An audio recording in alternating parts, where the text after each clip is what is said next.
Hello, and welcome to the Yoga Teachers Talking Yoga podcast. In this new 6-part series of interviews, we'll talk to yoga teachers both established and emerging. We'll find out what got them into yoga, why they became teachers, how they got started, the teaching and practice styles, who inspires them, and what their plans are for the future.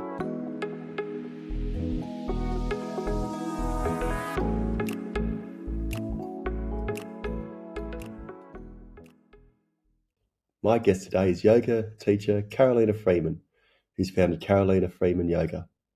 Karolina is based in Brisbane and holds regular yoga classes and weekly online meetings. She has a passion for women's health and well-being and has designed courses such as Wilding Women with this in mind. And she joins me from her home in Brisbane.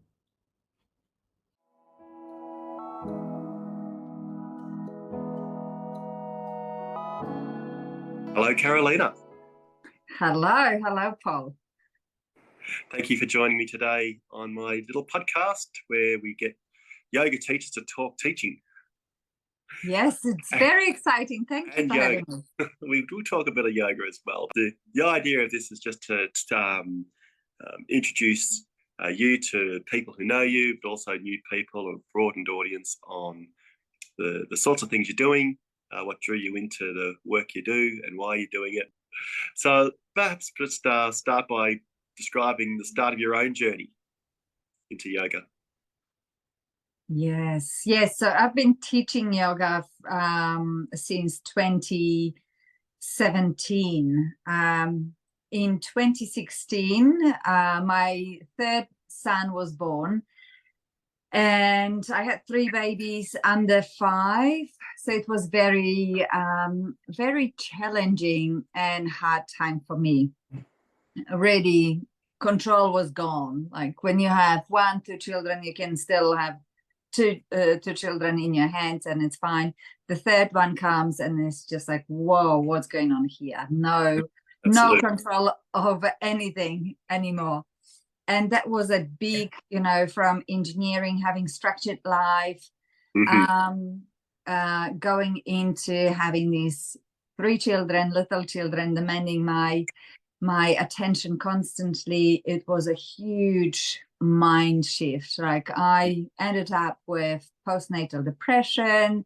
So it was very, very dark time for me. However, when I think about it now with, 7, 8 years or 9 years, 6 years of being out of it, it feels like, what? It was so normal. It's okay. Well, at the time it wasn't. It felt really, really heavy. It felt really, really dark and lonely at the same time.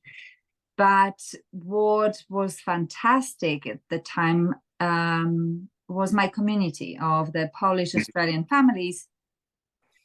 And we went on a trip, like every Easter we go camping with many other families. And one of the girls, my friends, she was teaching yoga and just invited us to join her in the morning for a session. And it was my first time ever. Is that right? Yoga. You've never done yoga beforehand? No. When I was 18, I really wanted to do yoga, but then for the 18-year-old Karolinka, it was just too boring. I'm like, that's back in Poland? Yes. Yes, back in Poland. So when I went through this gentle session with my friend and that ended with Shavasana, that time that I was able to lie down and do nothing, that was it for me. I'm like, actually in love. I'm doing the teacher training, and yeah, that's my journey. That's my beginning.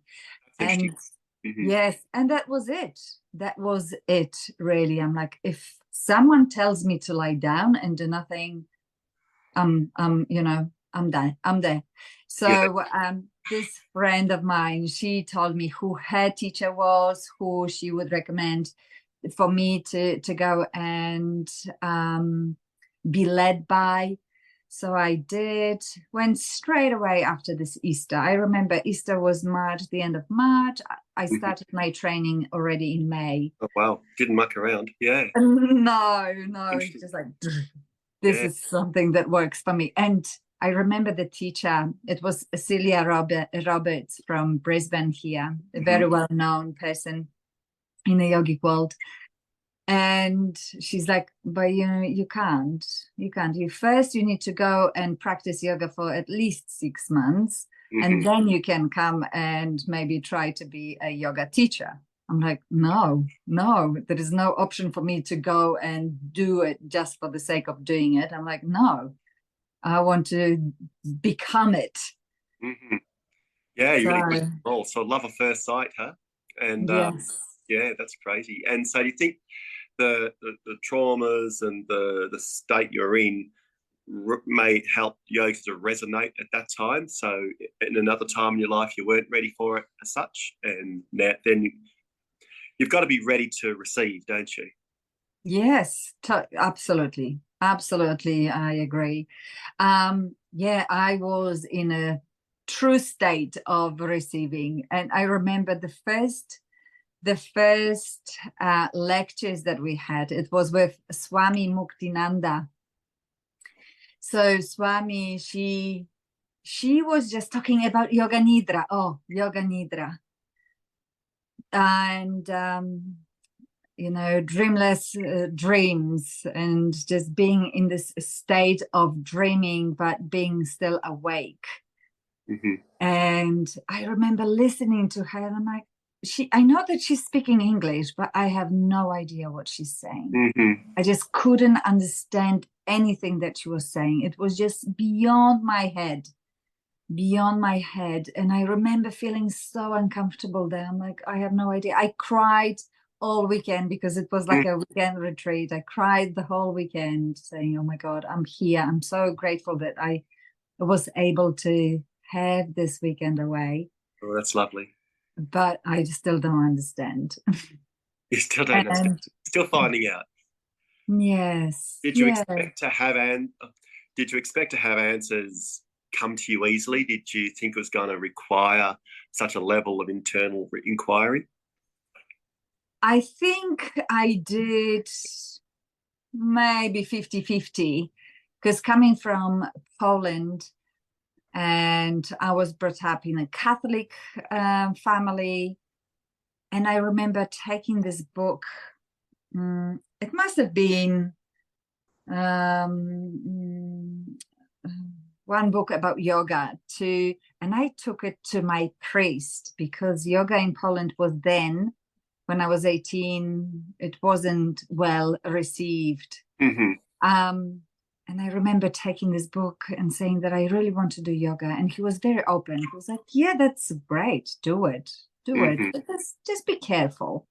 Be careful. And this, I think, that planted a lot of fear and doubt into my head and my heart about yoga. So I wanted to learn more, but I was kind of like, just not too deep, not too much at first.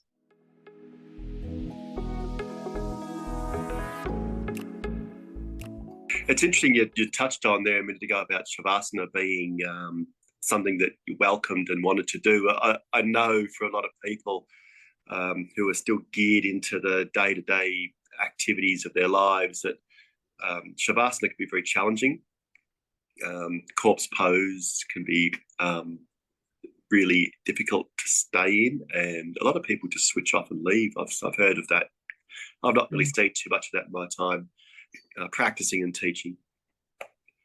Yes, absolutely. And I see the same results. Like, people come for the physical aspect of yoga, for all the poses to gain strength or conditioning.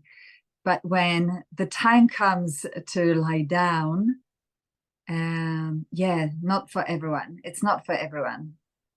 No, yes, because it challenges people on different levels, doesn't it? So it's the letting go but staying alert. You'll find often people fall asleep. You did your teacher training with whom? Or Yes, so Celia? because Celia didn't want me to start so early, so I signed up first for meditation teacher training with her.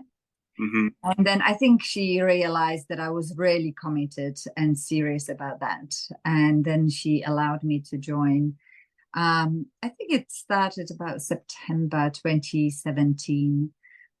Yes, so Celia Roberts, her techniques are very similar to Iyengar's, influenced by Iyengar's technique. Okay. In her studio, she doesn't have ropes, but she has many props and yes, stay in the pose for quite a while. So it's a very, I would think, say masculine strength building muscles, which was fantastic for me then because I was an athlete as well. I was running many Ks at the time. I was going to the gym, doing body pump and everything like that. Mm-hmm. So it was very aligned with what I wanted. And that's changed over time, or? Yeah, I think it's softened. It has my practice has softened. I like to stay in poses for a long time, but yeah, I add a gentle flow there too. So.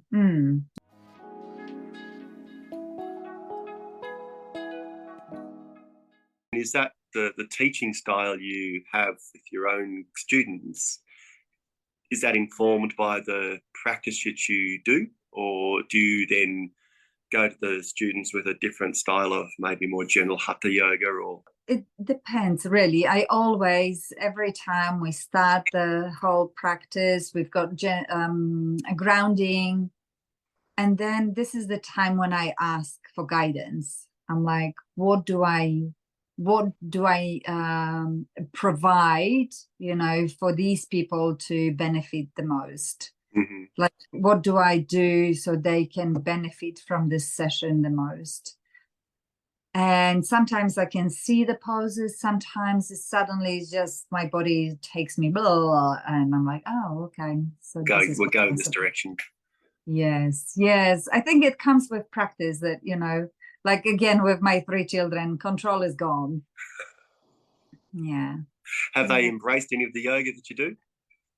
When they were younger, absolutely. They would come and do it with me. They loved it.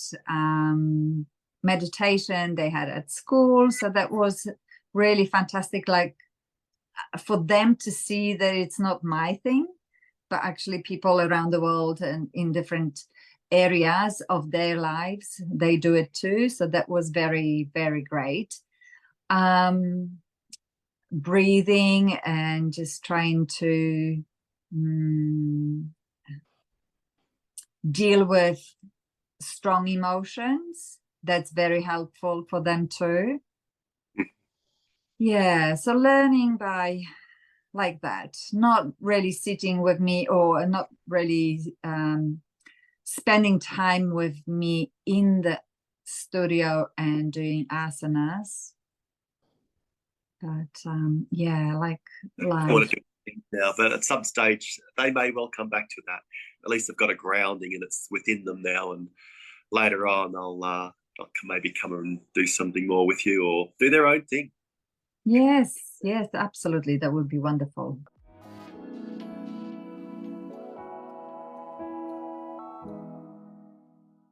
So we talked a little bit about Celia, inspirations wise. So you went and did the class, and Karolina boots it all in. Off she goes, and she really went straight for it.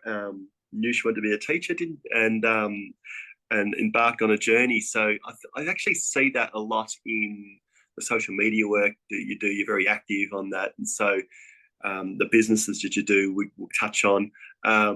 So you're very driven. Once you get the idea, it's full focus. Yes, absolutely. Yeah, it's interesting. I was asked like a few months ago, I started a new business and I progressed very quickly. And someone asked me, how did you do it? I'm like, I don't know. I just followed the impulse and did what needed to be done to get to that stage. I don't do a lot of planning at that time. When I get it in my head, I call it, after Elizabeth Gilbert, drops of inspirations. You know, once it came to me and I feel the whole body saying, yeah, this is it. I'm like, wow, there's no other way. So a lot of people have the ideas, have the impulses, do nothing about it. That could be a whole podcast lesson episode in itself, Karolina, talking about how you act on the impulse and know when the impulse that you've had or the thoughts you've had or the plans that are in your head are the ones you want to proceed with and go ahead with, because we're all have an infinite capacity within ourselves, but to manifest something tangible, a decision needs to be made for a finite outcome. Yes, absolutely. And believe me, I have many more inspirations dropping into my being than I, do really show them to the light. But yes, if people can feel it and follow it, life gets so much more interesting. But differentiating the impulse that you want to follow against the multitude of ideas or things that just come to you, there's an art in that, I think. And, it's well done. Yes, and I'm very grateful. This is all started, with meditation, sitting in meditation, quieting the mind. When I look back, I was actually at Gabor Mate's talk last night here in Brisbane. Gabor Mate talks about trauma and how it manifests in our body. He's a doctor himself, like a medical doctor. So worked a lot of time, many years as a GP. Then I worked on the palliative care, and talked about following your inner, voice, like really come back to your gut. I know through trauma and some rejections in your childhood, you stop listening to your gut and your heart, and you just work with your mind. But just come back to your gut, come back to your gut, come back to your gut. And it just last night, this talk reminded me how it all went. I was so distracted, like constantly you're distracted. Wow, what's going on here, there, blah, blah, blah, blah, blah, constantly.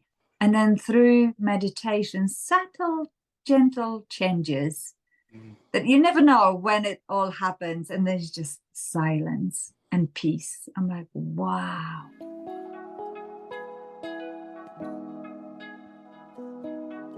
And that energizes you, of course. I mean, you sit here, the way you talk about it. So that is a means of living, isn't it, in its own right, is to continually find things that give you energy and give you inspiration. Yes. I don't know how I could live without it. No. That's magic. You've mentioned a few names, and I was going to ask about inspirations that brought you into your yogic journey. Yours is a little different. You went to a class, loved it. I'm going to teach it now. Have you drawn on anyone else from law or? Yes, absolutely. So Swami Mukti was the first person that I encountered as a teacher. She spent many years in different ashrams in India, so she's very grounded. She is just amazing person, and feeling this calm and peace and groundedness was just incredible for me. With Celia, who is more, that came different thing, because Celia is not a person with the voice of calmness and, something that I was expecting from a yoga teacher or whatever. She's like a normal person, very much on point. Yes. Focused. Everyone thinks because we're yogis, we're saints. No. We're just authentically living the way we are, understanding ourselves. And yes. So that was amazing for me to see that, I am a strong speaking person. I can be soft, but my natural voice is loud and projecting, like, whoa. So that was very freeing for me. I was like, okay, so I don't have to fit into this box of being blah, blah, blah, blah. So that was great. And also with Celia, she's very inspiring to me all the time, the physicality and always very compassionate. Compassion. That's her passion. So I look at her and I feel like, I want to copy it too. I want to embody this feeling of infinite compassion to everything around and acceptance. Yes. So then is another teacher, Leanne Davies. Leanne Davies was a teacher of Celia. So she's all about yogic philosophy. So I love going to her retreats because it's all about just coming back to the philosophy, yogic philosophy, chanting. There is not a lot of yoga asana, but there's a lot of learning about the mind.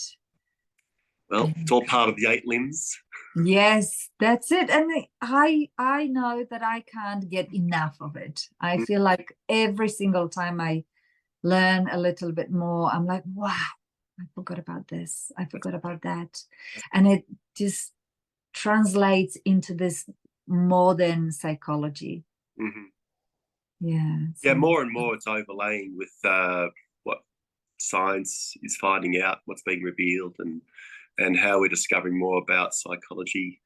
The modern mind is yearning for peace and tranquility, equanimity, balance. Yes. These are all facets of persistent, continued, correct practice of meditative techniques. I'd say to people, you don't actually meditate. You get into a pose, or you sit down, you draw your attention to something singular, and you just focus on it. And so you're just doing the focusing. The meditation then happens. Yes, it's a product. It's a consequence of being in that state. And I know you've got a number of courses, and you've got some really interesting work that you do, wilding women. That's certainly something we'd love to touch more on. Talk about a little bit more about the actual teaching that you're doing with your students. I know you do a little bit of work in parklands. You do some at home. Yes. So I do, well, now within the last couple of years, I moved only to the home studio. So I've got it in my garden. It used to be a pool house. Now it's a yoga studio, and teach group yoga early in the morning. And then in the evenings, afternoons, I have one-on-one sessions. I love all of them. So it's really hard for me to say, this one is better than the other one. Other than yoga, I also love to kind of put there a little bit of, like you said, rewilding. Rewilding is all about coming back to the true you. And with all the conditioning, programming that we get from society that we are born in, it's really hard to be true to yourself. Even moving from one culture to the other culture, like for me, moving from Poland to England was a cultural shock. Then from England to Australia was another cultural shock. So it was slowly kind of opening me more to different possibilities, different ways of seeing life, living life. And And that's what I want for my people when they come to my classes. I know they are yoga, but they don't come because of yoga. They come because of that. They have more beyond that yoga, you know. There's also coming back to you and what is it that your heart's desire. What is it that you really need to be that strong or that courageous and that, you know, confident person to ask for whatever is your birthright. So I have this beautiful lady. We've been working for years now, and she knows me well, to see that when I can see her really in her mind, and I do my yoga, you know, with her, all the yoga flow, and I can see that it's all automatic. It's like, oh no. Okay, we are stopping it now. We are playing the music, very loud and fast music, and let's shake it all off. And yeah, she loves it. Then after the shakes, we just dance for another song, and then she can have a proper shavasana, to lie down, to have like a whole, you know, after the whole release, this moment of integration. It's like, okay, so what now? And these are the moments of some insights. The real magic. That's when the real magic happens. Yes, that's great. That's a really powerful technique you have then, to be able to decouple it properly, because as teachers will say, you know, just let it all go, let it all, just pause, hit pause, stop for now, and just get yourself in here. But a lot of people can't do that. So you've found a technique to make that happen. Go and grab yes, shake it. So that's a real fundamental part of the wilding of the. Yes, this is exactly what came to me during one of my meditations. Like the drop of inspiration came and said, Shakti dance, and I didn't know nothing about it. I'm like, what is Shakti dance? So I started researching, and there was actually Shiva Shakti dance in Australia, in Brisbane. Yeah. So I went in, I'm like, well, this is what I was told to do, so I'll go. I went, and that was a huge step towards being truly me, because all the limiting beliefs about my appearance, about what I should be, what I shouldn't be, I just had to come out, because you are dancing in front of people, and yeah, you are exposed totally here. So that's how it all came to be with my dance. Yes. Vulnerability to be truly authentic. Yes. And it opened so many different gates for me after that, meeting so many incredible people. My life got so much fuller, so much better. So whenever I have a sense of something, I try to go for it, because I know this is just, I'm on my path of whatever path I should be. This is exactly the next step. So yes. Magnificent. Truly beautiful and inspiring. And Karolina, I'm definitely going to have you back to talk more about wilding, aloe vera, living. Yes, I would love to. I know this is just a warm-up. Let's call it a warm-up. That's all we're doing, is a warm-up. That's right. Yes. Karolina, been fantastic. So thank you for your time, and we'll definitely have you back. And it's been a true pleasure to have you on today's podcast. Oh, it's wonderful. Thank you, Paul. It's amazing, you know, what happened 17 years ago. Incredible. In the UK as engineers. Yes, as engineers, and that's where we are now. So that's engineering the outer world became inner engineering guides. Yes. They really appreciate it. Thank you. And we'll put some further contact details and descriptions. Yes. Thank you. Thank you so much. We hope you enjoyed hearing about Karolina's yoga journey and activities. Our next interview will be with yoga teacher Imasha Silva, founder of Sati Yoga. Look forward to seeing you then.